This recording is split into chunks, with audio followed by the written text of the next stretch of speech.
그들은 이지나 들과 한풀 꺾이고 신선한 가을을 맞이하는 처서가 오늘입니다. 예쁜 노을과 청명한 하늘 풍경을 찍어 SNS에 올리는 사람이 많습니다. 우리 인간이 추구하는 아름다움과 맑음에 대한 갈망의 표현이라 생각을 합니다. 이런 모든 이들에게 주님의 은혜와 사랑이 가득하시기를 빕니다. 해리 채필의 시 요람 속의 고양이를 한번 보겠습니다. 노래가 나오시겠죠.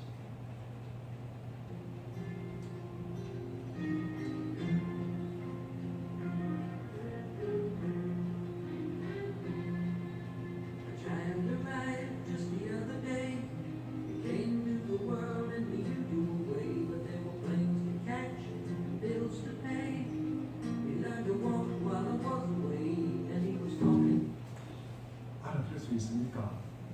제가 알아듣지 못하는 것 같아가지고 한글로 번역해서 제가 낭독해 드리겠습니다. 이 해리 채필의 시 요람 속의 고양이입니다.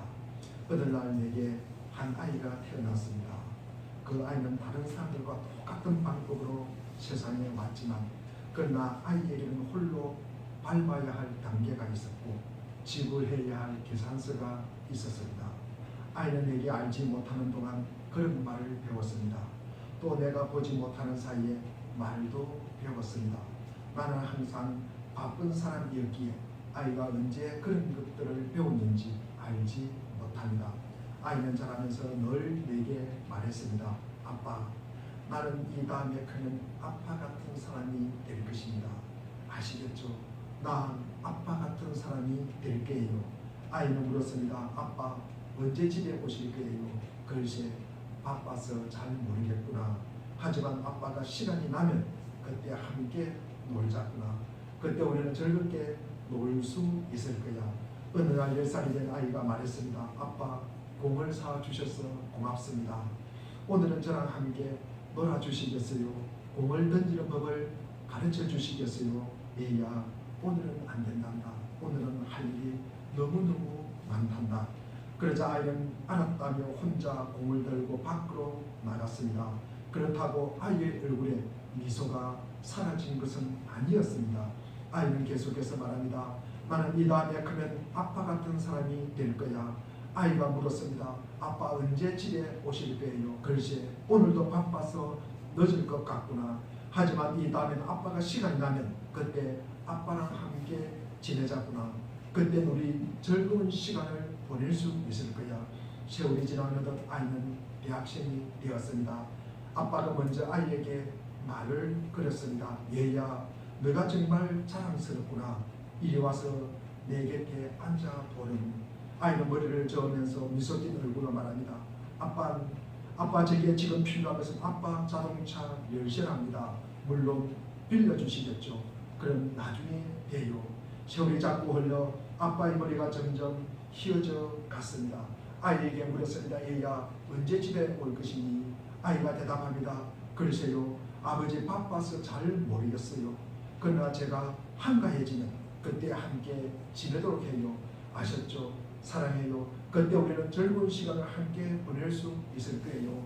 그 후 더 많은 세월이 흘렀습니다. 아빠는 은퇴하여 집에 있은 지 오래되었고 아이는 결혼하여 먼 곳으로 이사를 갔습니다.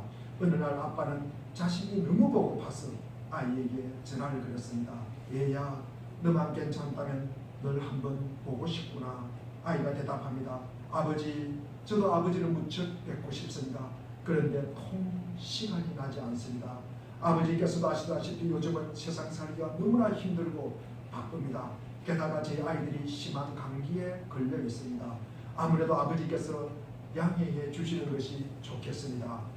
아버지, 죄송하지만 이해해 주십시오. 소화기를 내려놓는 순간 불현듯 이 아빠에게 생각나는 것이 있었습니다. 아빠, 나는 이 다음에 크면 아빠 같은 사람이 될래요. 아시겠죠? 난 반드시 아빠 같은 사람이 될 거예요. 그 아이는 꼭 아빠 같은 사람이 되어 있었습니다. 내 아이는 아빠와 똑같은 사람이 되어 있었습니다. 자식이 부모의 마음에 영 들지 않는 행동만을 일삼을 때 그 부모가 이런 말을 하는 것을 종종 들을 수가 있습니다. 쟨 누구를 닮아서 저럴까? 쟨 누구를 닮아서 저럴까? 그러나 그 자식은 누구를 닮았겠습니까? 자식은 모든 면에서 안팎으로 부모를 닮습니다. 웬만큼만 닮는 것이 아니라 고스란히 100%를 닮습니다. 우리는 누군가의 자식입니다. 또 누군가의 부모일 수도 있습니다. 자식은 모든 면에 걸쳐서 반드시 부모를 닮습니다. 부모는 자식의 미래의 모습이고 자식은 부모의 과거와 현재의 모습입니다. 이는 부모와 자식 간에, 자식과 부모 간에 가장 깊은 관계임을 알 수 있습니다. 이 관계가 깊을수록 바라는 것도 많고 기대하는 바도 많습니다. 그리고 요구하는 바도 많습니다. 이웃집 아저씨에게 장난감을 사달라고 조르거나 그리고 같이 놀아달라고 하지 않습니다.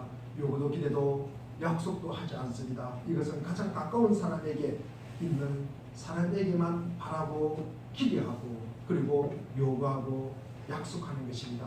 오늘 본문에서 우리가 기뻐하라, 이 카이로 그리고 기쁨이라는 카라의 단어가 몇 번이나 나옵니까? 우리 한번 세워보겠습니다. 빨리 한번 세워보십시오. 우리 요한복음 16장 20절부터 24절까지에 기뻐하라, 기쁨, 기쁠 뭐 이런 단어가 몇 번 나오는지 빨리 한번 세워보시기 바랍니다. 몇 번 나오십니까?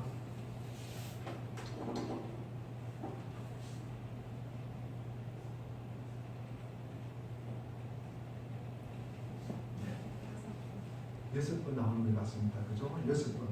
우리가 기뻐, 기쁨, 그리고 기쁨, 우리 22절에 기쁠, 그리고 기쁨, 그리고 24절에도 기쁨. 예. 그래서 오늘 제목을 우리가 기쁨이 충만하리라, 기쁨이 충만하리라 라고 제목을 삼았습니다. 오늘 본문에서는 이 기쁨의 조건으로 3가지를 말씀하고 있습니다. 우선 기쁨을 오래 누리기 위해서는 늘 앞보다는 멀리 보라고 말씀하고 있습니다. 내 앞에 있는 지금보다는 우리 20절을 한번 읽어보겠습니다. 오늘 16장 20절입니다. 20절 시작. 내가 진실로 너희에게 이르노니 너희는 곡하고 애통하겠으나 세상은 기뻐하리라. 너희는 근심하겠으나 너희의 근심이 도리어 기쁨이 되리라. 우리의 기쁨과 세상의 기쁨은 참 상반된 것 같습니다. 우리가 하나님 앞에 애통해하는데 세상에서는 더할 나위 없이 즐거워하는 경우도 있습니다.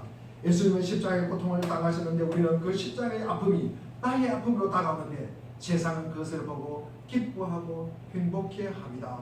우리 그리스도인들은 주님의 날에 교회에서 예배함으로 즐거워하고 기뻐하는데 세상은 등산 가고 산에 가고 들로 가면서 그 안에서 기쁨을 찾습니다.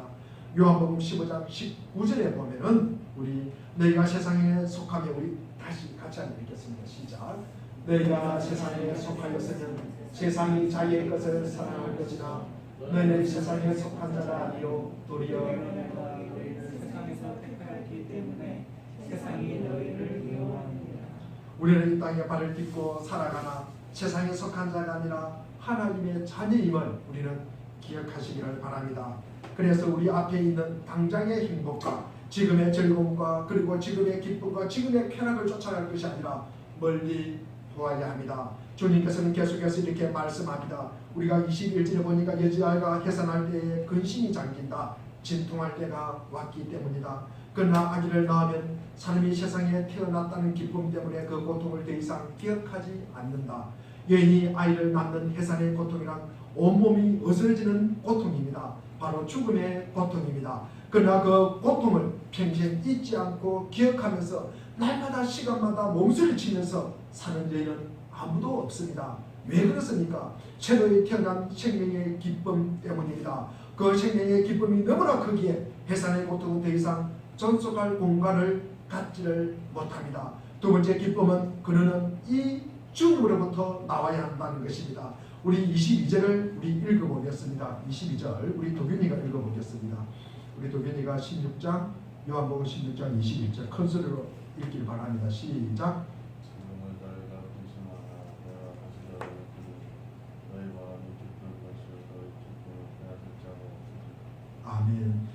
눈앞에 있는 현실은 근심이요 고난이요 고통입니다. 그러나 그 근심이 기쁨으로 바뀔 것입니다. 그것은 예수님께서 성령으로 오실 때 재림의 주로 오실 때입니다. 우리는 수많은 기쁨과 즐거움과 행복을 쫓고 그리고 찾고 그리고 나아갑니다. 우리가 찾아 헤매는 그 기쁨이 무엇입니까? 우리가 주님을 만나는 기쁨을 찾으십시오. 우리가 주님 안에서 즐거움을 바라고 기대하고 찾으십시오. 다른 기쁨은 세월이 가면서 없어지기 마련입니다. 또 사람으로 인한 기쁨은 사람이 변함으로 그 기쁨이 사라져버립니다. 변해버립니다. 그러나 세상의 운명이나 이 변화에도 좌우되지 않고 인간의 어떤 활동이나 그리고 공격에도 손댈 수 없는 것입니다. 그게 바로 주님께서 주시는 기쁨입니다. 세상이 주는 기쁨은 세상이 좌우하는 것입니다. 그러나 예수 그리스도께서 주시는 기쁨은 세상의 어떤 기쁨에서도 독립되어 있습니다. 그 기쁨은 세상이 주었다가 빼앗아가고 사라지는 것에 근거를 두고 있지 않습니다. 그것은 오직 예수 그리스도의 임재하심과 하나님에게 뿌리를 두고 있는 기쁨이기 때문에 영원한 것입니다. 세 번째로 주님으로부터 오는 그 기쁨을 찾고 구하라는 것입니다. 우리 23절, 24절을 갖다가 같이 읽어보겠습니다. 시작. 그날에는 너희가 아무것도 내게 묻지 아니하리라. 내가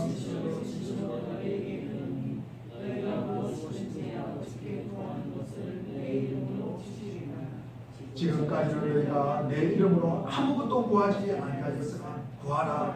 그리하면 받으리니 너희의 기쁨이 충만하리라. 우리가 예수의 이름으로 구하라는 것입니다. 우리의 힘으로 우리의 권능으로 구하는 것이 아니라 예수의 이름으로 구하라는 것입니다. 예수의 성품으로 그리고 예수의 마음으로 우리가 그 기쁨을 구하라는 것입니다. 예수의 말씀으로 우리가 그 기쁨을 구하라는 말씀입니다. 그러나 우리가 세상 안에서 기쁨과 우리가 즐거움을 찾는다면 우리는 인간의 고통 그리고 인간의 고통의 원인 그리고 인간의 이 필요성 살아가는 필요성 그리고 삶의 목적을 우리가 이해하는 데 실패하는 것입니다. 즉 우리는 일이 잘 풀릴 때는 적당히 감사를 표현할 수가 있습니다. 일이 잘 안 될 때는 강한 분노를 표출합니다. 그러면서 인간 편의의 하나님을 우리는 만들어내는 것입니다. 우리는 하나님을 이렇게 로봇으로 만들어가는 것입니다. 우리가 이 땅에 기쁨을 추구하며 살아간다고 해도 그 기쁨이 평생도록 변함없이 지속되지는 않습니다. 그처럼 큰 기쁨을 안겨준 이 태어난 아이가 자라면서 부모에게 때로는 고통을 때로는 근심을 가져다 주기도 하고 부모를 슬프게 만드는 경우가 흔합니다. 왜 그렇습니까? 생명이 태어났을 때의 기쁨이 왜 그 기쁨 그대로 한평생 지속되지를 못합니까? 왜 그 기쁨과 근심과 고통과 슬픔이 이 기쁨이 왜 근심과 고통과 슬픔이 되기도 합니까? 인간은 생명의 불완전함 때문입니다. 인간 생명의 유한함 때문입니다. 불완전하고 유한한 것은 일시적인 기쁨일 수도 있으나 결코 변함없는 기쁨의 원천이 될 수는 없습니다. 유한하고 불완전한 만큼 꼭 범위입니다. 어떻게 부활하신 주님으로부터 비롯되는 기쁨이 변함없는 기쁨이 될 수가 있습니까? 부활하신 주님의 생명은 인간의 생명과는 달리 온전한 생명이기 때문입니다. 죽음을 깨뜨리시고 부활하신 주님의 생명이야말로 참 생명이요 영원한 생명이요 완전한 생명이기에 그 생명의 기쁨 또한 영원하고 완전한 기쁨일 수밖에 없습니다. 주님께서 왜 죽으셨습니까? 주님께서 왜 죽으셨습니까? 바로 이 생명을 우리에게 주시기 위함이었습니다. 기쁨은 우리가 더 바랄 것 없는 상태를 의미합니다. 이 기쁨은 부활과 생명으로 인한 기쁨입니다. 결국 주 예수 그리스도 안에서의 기쁨은 우리가 바라는 저 천국의 소망이기도 하지만 이 땅에서 우리의 삶입니다. 이 땅에서의 삶의 기쁨이 되기를 축원합니다. 이 땅에서 그 기쁨은 부활이요 생명이므로 결국 살리는 것입니다. 살리는 것은 나만 살리는 것이 아니라 이웃을 함께 살리는 것입니다. 우리 누가복음 10장 27절 말씀을 우리 보겠습니다. 같이 읽겠습니다. 시작. 대답하여 이르되 목숨을 다하며 힘을 다하여 뜻을 다하여 주 내 하나님을 사랑하고 또 내 이웃을 내 자신같이 사랑하라 하셨나이다. 하나님을 사랑하고 이웃을 사랑하는 것이 가장 큰 계명입니다. 그것은 마음과 목숨과 힘과 뜻을 다하여 사랑하는 것입니다. 이게 바로 그리스도인의 사명이요 살리는 일의 그리스도인의 임무입니다. 제가 테드 강연에 나오는 내용입니다. 이 제목이 살리는 행복보다 더 중요한 것이 있다라는 아주 흥미로운 제목을 제가 부분적으로 인용을 하겠습니다. 많은 사람들이 인생의 목적이란 행복을 추구하는 것이라고 생각을 합니다. 흔히 행복하기 위한 길은 성공이라고 하면서 그래서 열심히 애써서 공부하고 이상적인 직업을 갖고 그리고 돈을 모으고 그리고 완벽한 배우자를 만나서 그림 같은 아름다운 집을 짓고 사는 것이 행복이라고 생각을 합니다. 하지만 이렇게 살았는데 이렇게 완벽한 조건을 갖췄는데 만족스럽지 않고 감격스럽지도 않고 늘 근심에 쌓이고 방황하며 살아갑니다. 대부분의 사람들이 이렇게 살아갑니다. 여러 자료를 통해 보면 행복을 쫓는 사람은 결국 불행하게 된다는 것을 보여줍니다. 그리고 정말로 놀라웠던 사실은 다음과 같습니다. 자살률이 전 세계적으로 계속 증가하고 있습니다. 미국에서도 한국에서도 결국 30년 만에 최고치에 도달하는 것입니다. 죽음은 단전의 극단적인 하나의 행태입니다. 거의 모든 지표를 기준으로 우리의 삶은 객관적으로 나아갑니다. 훨씬 잘 먹습니다. 훨씬 잘 입습니다. 훨씬 좋은 집에 삽니다. 더 많은 사람들이 희망을 잃고 우울하고 외롭다고 느낍니다. 공허함이 사람의 삶을 갉아먹습니다. 우울증을 진단받은 사람이나 진단받지 않는 사람이나 대부분의 사람들은 우울합니다. 정말로 우리 인생이 원래 이런 것일까? 이런 걸 한번 생각해 보십시오. 정말 우리 인생이 원래 이런 것일까? 이렇게 고난스럽고 고통스럽고 우울하고 걱정하고 근심하며 살아가는 것이 우리 인생의 진짜의 모습일까? 진짜의 모습일까? 여러분 한번 생각해 보시기를 바랍니다. 사람들은 절망하게 되는 원인 그리고 불행하게 되는 그리고 행복하지 않는 것이 도대체 무엇이 있다고 생각을 합니까? 우리가 몰라서 그럴까? 우리가 부족해서 그럴까? 무엇을 우리가 결백해서 그럴까? 우리가 차가 없어서 그럴까? 좋은 차를 못 타서 그럴까? 우리가 좋은 커피를 못 마셔서 그럴까? 우리가 좋은 곳에 여행 가지 못해서 그럴까? 여러분 한번 생각해 보십시오. 성경은 인간의 재성에서 찾습니다. 인간의 교만에서 찾습니다. 세상은 몰라서 그렇다고 이야기합니다. 세상은 뭔가 모르게 공급이 부족해서 그렇다. 뭔가 모르게 부족해서 결핍해서 그렇다. 그래서 정부에서도 돈을 주려고 노력합니다. 이런 코로나로 인해서 정책을 한다는 것은 뭡니까? 또 돈 주려고 생각하는 거예요. 또 돈이 부족해서 그렇다. 그래서 또 돈 주려고 생각하는 거예요. 돈을 주면 괜찮을 것이다. 돈을 주면 괜찮을 것이다. 외국에서 빚을 내서라도 돈을 주면 괜찮을 것이다. 늘 공급을 풍족하게 하려고 이 정부는 그렇게 하는 것입니다. 그러나 그 근본 원인은 인간의 재성에서 찾아야 합니다. 인간의 교만에서 찾아야 합니다. 그렇다면 행복감보다도 인생에 더 중요한 것이 있습니다. 행복보다 더 근원적이 있다는 말씀입니다. 행복한 것과 우리의 삶의 의미를 갖는 것에 무슨 차이가 있을까? 무슨 차이가 있을까? 많은 신자들은 행복을 안정감을 찾고 편안하고 그리고 기분 좋은 상태라고 정의합니다. 하지만 삶의 근원은 조금 더 심오한 문제입니다. 삶의 의미란 누군가와 유대감을 느끼고 관계를 가지고 타인을 위해서 봉사하며 자신 안에 있는 최고를 끌어내는 것이라고 합니다. 우리는 행복해져야 한다고 강박적으로 믿는 우리는 살고 있습니다. 하지만 삶의 의미를 찾아야 삶이 충분해진다는 사실을 알게 되었습니다. 그리고 삶의 의미를 갖는 것은 우리가 의미를 갖는 사람들은 더 행복력이 있고 그리고 학교와 직장에서 더 잘 해내며 세상을 더 잘 적응하며 그리고 심지어 더 오래 산다고 합니다. 우리는 어떻게 더 의미 있는 삶을 살 수 있을까? 모두를 종합해 보면은 의미 있는 삶을 구성하는 이 4개의 기둥이라는 이 기준을 갖다가 발견하게 됩니다. 그리고 그중 일부 혹은 그리고 모든 기둥을 쌓아가면서 우리의 삶의 의미를 우리가 만들 수가 있습니다. 이게 바로 우리와 이웃을 살리는 일입니다. 첫째 기둥은 관계입니다. 유대감입니다. 관계, 이 유대감은 여러분 자체로 가치를 인정해주고 그리고 우리 역시 가치 있다고 생각하는 사람들과의 든든한 관계가 우리를 살린다는 것입니다.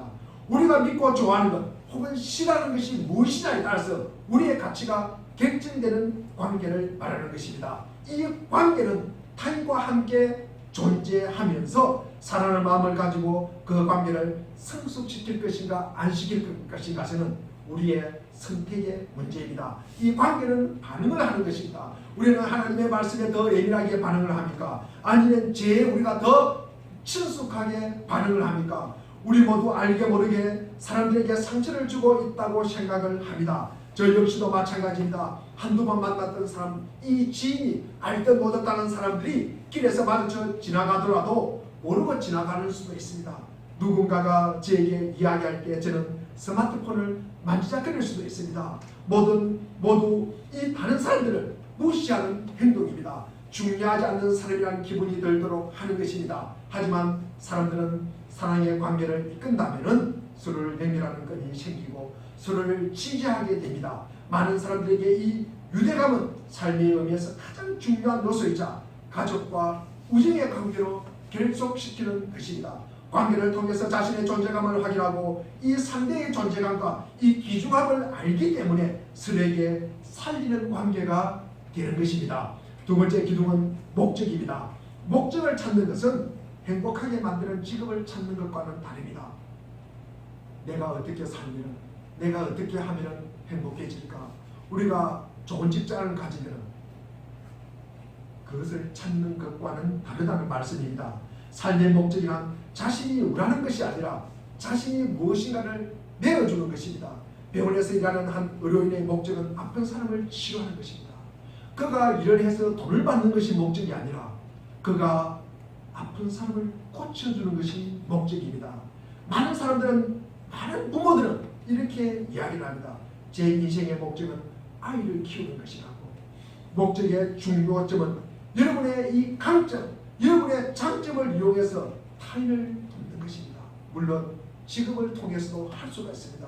우리가 어떤 일에 기여해서 자신이 꼭 필요하고 존재라고 느끼는 것입니다. 단순히 경제적인 문제가 아니라 사람들의 존재에 관한 문제입니다. 사람들은 자신들이 가치 있는 무엇인가를 할 수 없을 때 사람은 방황하게 되는 것입니다. 물론 직장을 통해서만 목적을 찾을 필요는 없습니다. 목적은 사람들이 살아갈 이유를 제공하고 그 이유라는 것은 우리를 앞으로 살아가는 원동력을 만들어 주십니다. 세 번째 기둥은 완전히 다른 방식으로 자신을 넘어서는 초월성입니다. 현실을 넘어볼 수 있는 능력이라고 말할 수가 있습니다. 우리가 초월성의 상태를 우리가 자주 경험하지 않지만 우리는 교회 안에서 아마 자주 경험하게 될 것입니다. 그러나 이 초월성이 나에게 임했을 때 너무나 기뻐요. 너무나 기뻐요. 그래서 이거는 내가 말할 수 없지만도, 내가 설명을 할 수 없지만도 내가 주님 안에 있을 때 기쁨을 느끼는 것과 똑같은 것입니다. 자신이 사라지는 듯한 느낌을 받으면서 좀 더 현실과 연결되어 있어서 이것이 느끼는 것이 나에게는 너무나 기쁘다는 말씀입니다. 그래서 많은 사람들이 교회에서 예배를 드리면서 그리고 기도를 하면서 이 경험을 하는 거예요. 목사는 설교를 하면서 이 초월성을 느낍니다. 이 초월성은 하나님을 임재하는 경험을 말하는 것입니다. 우리가 종종 어떤 시간과 그리고 어떤 장소에도 내가 그 안에 있을 때, 내가 그 시간에 있을 때, 어떤 장소에 있을 때 어떤 초월한 어떤 공간과 시간이 있다는 것도 느낍니다. 이 초월성의 경험은 여러분의 삶을 참으로 활기 있게 하고 여러분의 삶을 현실에 바라보지 않게 하고 그것을 갖다가 현실을 넘어서 우리를 살리는 쪽으로 변화되게 하는 엄청난 힘이 된다는 말씀입니다. 마지막 기둥은 스토리텔링입니다. 인간은 자신의 이야기를 만드는 존재입니다. 이 세상에서 이야기를 만들어내면서 삶의 의미를 더욱더 명확하게 바라볼 수가 있습니다. 현재 자신이 어떻게 형성되었는지를, 자기가 어떻게 만들어졌는지를 이해하게 된다는 말씀입니다. 누구도 우리 인생의 책을 갖다가 대신 써줄 사람은 아무도 없습니다. 스스로가 우리 이야기의 저자이기 때문입니다. 자기 스스로가 자기 이야기 전개 방식을 바꿀 수 있다는 사실도 우리가 깨닫기를 바랍니다. 우리의 삶은 단순한 사건의 연습으로 이어진 것이 아닙니다. 자신의 이야기를 수정하고 해석하고 재구성할 수도 있습니다. 시간이 지나면서 이야기를 새롭게 엮여내기 시작합니다. 실패와 쓰라림, 때로는 부끄러움, 이 기억 속에 머물 수가 있지만 그것을 넘어 새로운 삶을 시작할 수도 있습니다.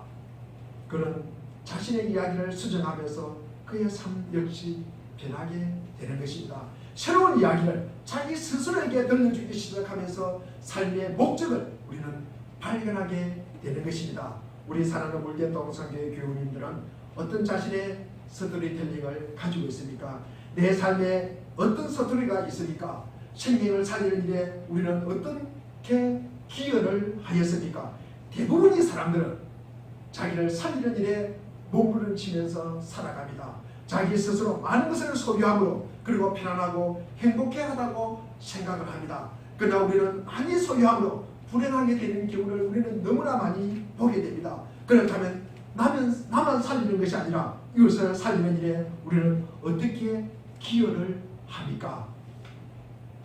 바로 다른 사람을 위해서 일하는 것입니다.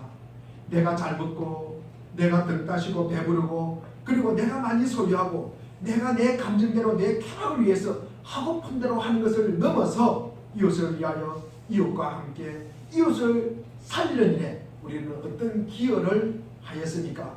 그게 스토리텔링입니다. 그런 스토리텔링이 의미가 있습니다. 가치가 있습니다. 그런 스토리텔링을 이야기할 때 타인들은 기다마 그 이야기를 듣게 되는 것입니다.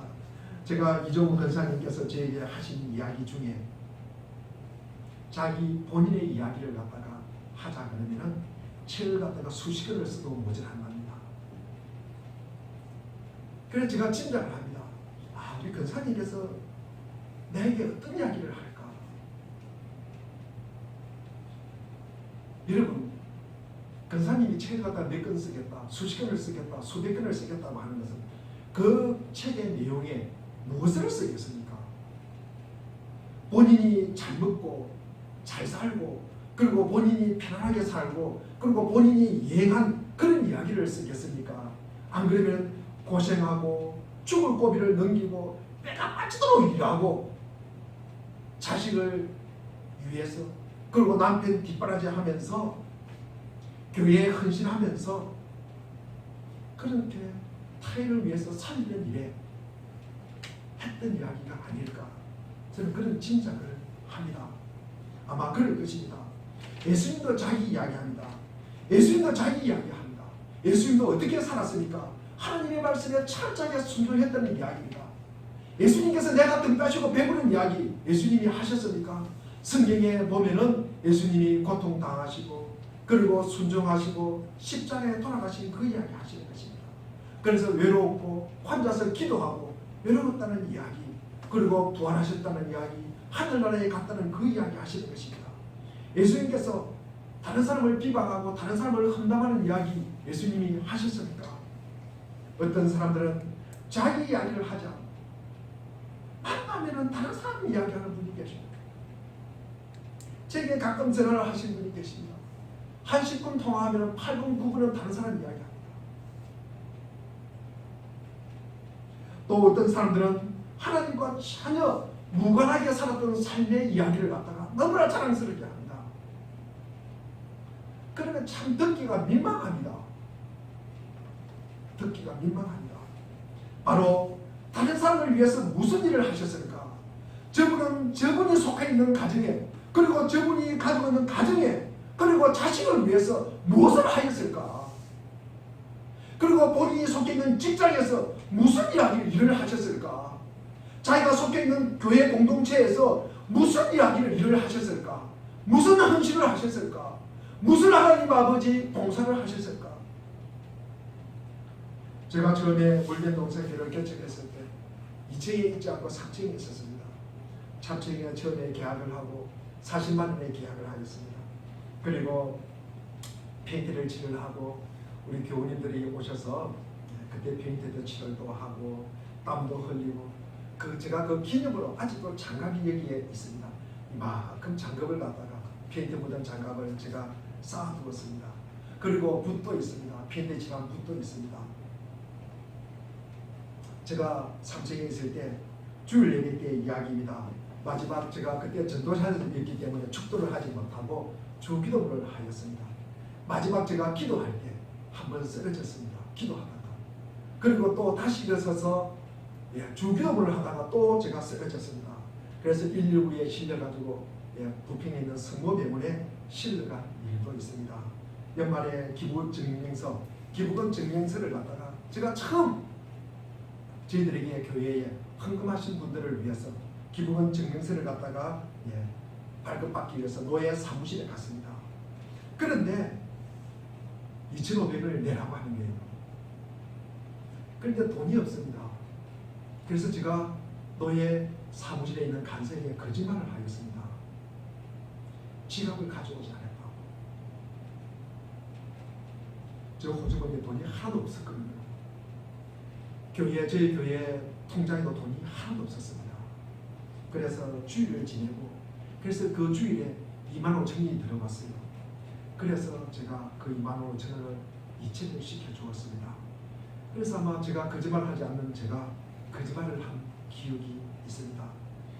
세나님도 나눔센터에서 월요일마다 9시에 제가 가서 말씀을 전했던 일, 전도를 하면서 욕 들었던 일, 이게 전부 나의 안일과 나의 편안함을 위하기보다는 하느님과 관련된 일이고, 이것이 이웃을 살리는 일이라고 저는 생각을 합니다.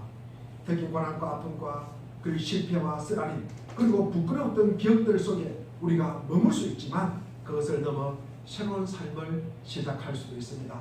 이것을 회복의 이야기라고 부릅니다.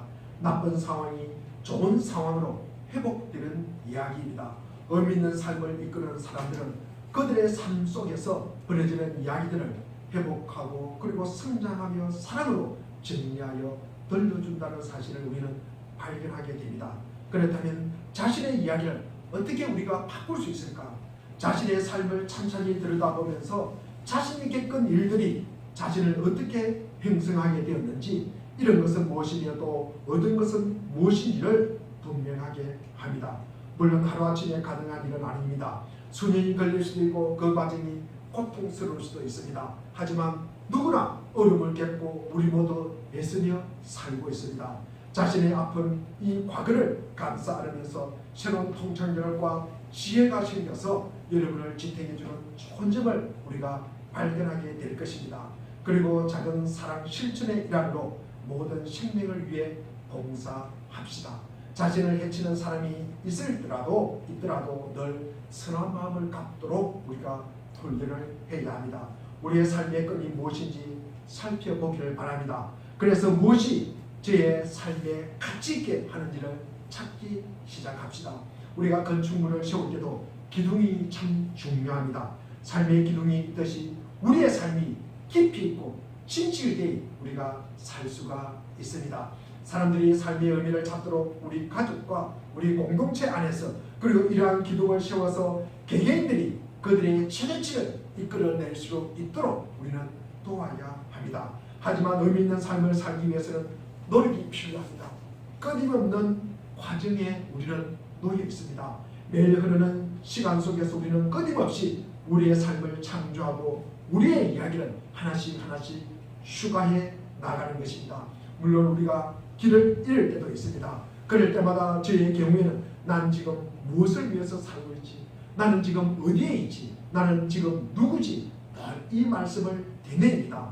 그러면서 자신과의 싸움에 대한 의지가 생기고, 공동체라는 이 유대감 속에서 아버지라는, 그리고 어머니라는, 그리고 자식이라는, 그리고 목사라는, 때로는 성도라는 그의 삶의 목적을 가지고 주님과의 초월적인 경험을 하면서 내가 만난 주님과 이웃을 살리는 이야기를 꾸려가는 것이 우리의 인생입니다.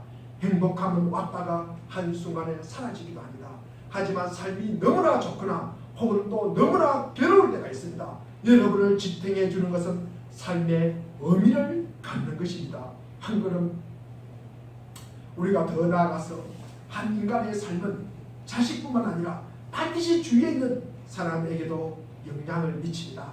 이것을 아는 사람은 자식과 이웃을 교정하고 바꾸어가고 그리고 가꾸어가려고 하기 이전에 먼저 자신을 바로 세우기를 힘씁니다. 자기를 바로잡는 것이야말로 반드시 자기를 고스란히 닮은 자식을 바르게 가꾸는 것이요, 그리고 나아가 그것이 이 세상을 바로잡는 시작임을 알기 때문입니다. 우리의 삶에 4개의 기둥이 있습니다. 관계요, 그리고 목적이요, 그리고 초월성요, 그리고 스토리텔링이 다 담겨 있기를 바랍니다. 이 4 기둥을 굳게 잡아주는 것은 하나님이 우리를 아신다는 근본적인 사실입니다. 이 확신이 있을 때 비로소 불의를 떠난 삶이 가능해집니다. 삶이 공고해도 세상이 여전히 혼돈해도 하나님의 뜻이 반드시 이루어질 것이다. 이 믿음이 있어야 낙심하지 않을 수가 있습니다. 코로나19 시대를 지내면서 여러 가지 어려움을 겪고 계신 교우님을 보면서 참 마음이 안타깝습니다. 그러나 그런 가운데서도 우리가 새로운 생명이 태어나고 새로운 일은 시작되고 있습니다. 고단하지만 삶은 이렇게 계속됩니다. 최악의 순간을 최고의 순간으로 바꾸는 것이 믿음입니다. 쾌활함과 친절함으로 무장하고 지향을 분명히 하고 우리가 두벅두벅 걸어가십시오. 오늘과 내일, 그리고 우리의 입에서 나오는 말 한마디 한마디가 갈라진 사람들의 마음을 이어주고 그리고 낙심한 이들을 일으켜 세우고 그리고 냉랭한 세상에 사랑의 온기를 퍼뜨리는 말이 되기를 바랍니다. 주님의 은총으로 한 주간도 믿음 가운데 우리가 기뻐하며 사시기를